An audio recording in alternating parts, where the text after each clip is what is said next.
Okay, so you just glassed in your tank. Normally, when you sand it back, you're going to get them little pits. And there's not a whole lot you can do about that. What I usually do with them little pits is I'll take some fresh resin and mix it with powdered fiberglass. But this one's getting some cheap-ass lacquer paint anyway. I'm honest enough to say it.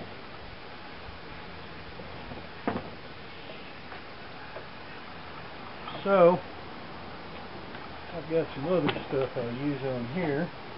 It's right here, but I'm trying to find my little smush it around thingy. There it is.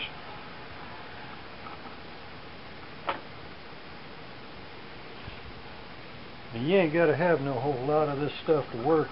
Just make sure your thing is kind of clean on one side. The side you ain't going to use doesn't really matter, but I'll try and break off the old fiberglass anyway.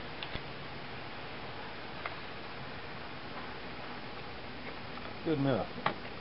So I'm going to have to sand this shit in a while, so a little sanding as possible is a good thing. Just find your holes, just put you a dab on the big ones.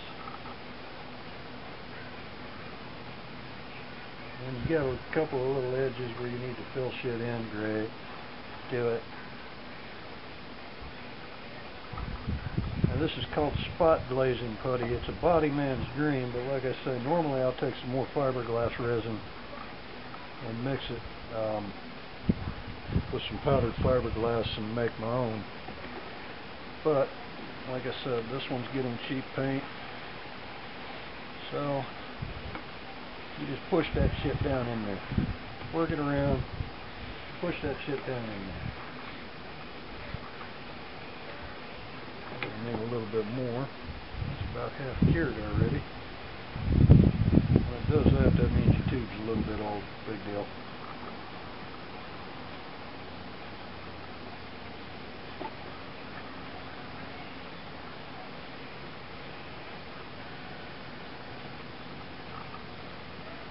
Remember, the smoother you get it right here, the less you're going to have to sand in a little while.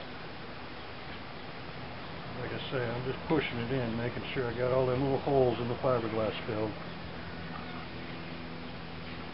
The reason for the fiberglass on this one is I'm getting rid of where the original Honda logo was, because I couldn't find a real Rickmann tank, and just happened to remember how to make one because I was around when these bikes were. But anyway, that's all you do. Give it about a half hour, sand that shit off, make it smooth as a baby's ass, and then you're done. It might be a lot of work to fix a tank, but hey, it's worth it. If your bike don't look good, you don't look good. I'll let y'all later.